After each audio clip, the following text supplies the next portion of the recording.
Morning, Colorado. It's 6 o'clock Saturday, December 7th.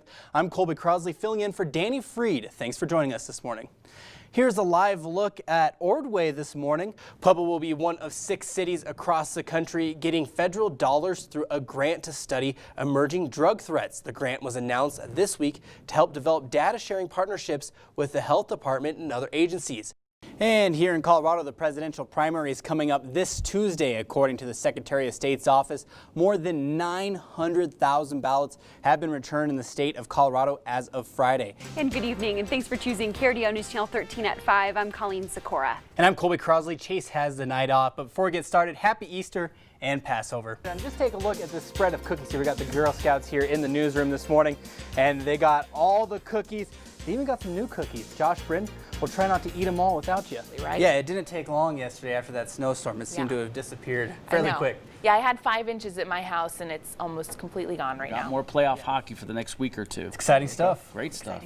Should people, though, still wear maybe like a light jacket, heavy jacket? What should they be wearing to one of these parades or if they're outside Well, working? the parades, obviously, they're at night, so there won't be any sun. So absolutely dress appropriately for that. It'll still be cool. Perfect. Thank you for joining us. Have a good weekend. Annual commemoration ceremony of Pearl Harbor will continue as planned. The surprise raid 78 years ago on the U.S. Navy base near Honolulu. Well, here in Colorado, it's so warm we have flying fruitcakes. But get this, in Florida, it's literally raining iguanas. The National Weather Service issued an official warning after abnormally low temperatures hit the area. A real scary situation for people down here this morning. Now, it all started about 1:30 a.m.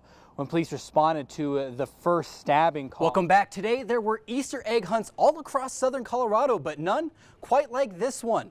Marching with a message, hundreds gathered on the streets in downtown Colorado Springs this weekend, rallying in the name of equality. Thanks, Marty. New overnight, a driver and her passenger are both lucky to be alive after their car pinballed across a 5-lane road near the downtown area. The single car accident happened in Colorado Springs around 9 last night. When we got here this morning, we had no clue what was happening.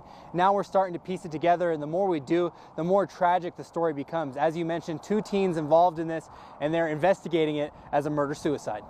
Now, our dialogue has changed when it comes to covering, talking about, and even teaching our kids about what happened during the Columbine shooting. And with school shootings becoming more frequent, these discussions are now taken into consideration when it comes to teaching the next generation.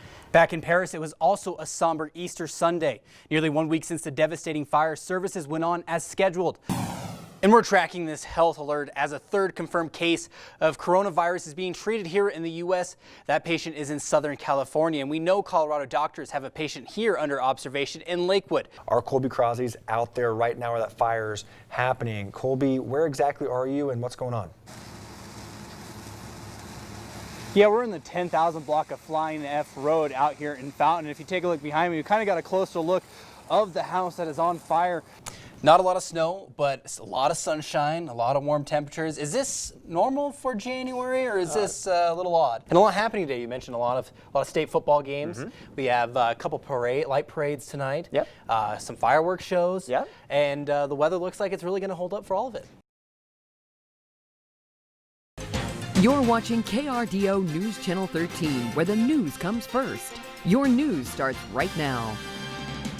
Good morning, Colorado. It's 6:30 a.m. Sunday, March 1st. I'm Kolby Crossley. Right now, here's a live look at Breckenridge. If you're headed to the mountain today, it should be a pretty beautiful day. Isn't that right, Marty? Turning to your voice, your vote in the South Carolina primary. This one's in the books, and former Vice President Joe Biden has a decisive victory. After a disappointing start to the primary and caucus season, the win could reset the race heading into Super Tuesday. Here's ABC's Trevor Alt with a wrap-up. And here in Colorado, the presidential primary is coming up this Tuesday. According to the Secretary of State's office, more than 900,000 ballots have been returned in the state of Colorado as of Friday. And as you might imagine, it's been a busy time for the El Paso County clerk and recorder. Election officials have been working furiously to count the ballots that are already pouring in. And because of the extra interest in this election, the county has had to add extra voting sites and drop-off ballot locations. So who's #1 in voter turnout so far? Well, that's Jefferson County. By the way, please remember it is too late to mail your ballot at this point. You'll have to use one of the ballot drop-off points around the county. Continuing coverage on the apartment fire in Ordway. We first brought you this as breaking news yesterday morning. Several people are without homes this morning as a result of that fire. It sent plumes of smoke into the sky as it burned the Meadows apartment complex. That's on East 6th Street. The Crowley County Sheriff's Office says the fire was first called in around 6:40 Saturday morning. Ultimately, the fire took 6 regional fire agencies nearly 5 hours to put it out. Officials say 2 people suffered minor injuries, 1 man experienced smoke inhalation, and a woman sustained minor burns to her arm. A total of 9 people, 8 adults and 1 child, are now displaced. The 8-unit complex appeared to be a total loss, according to the Sheriff's Office.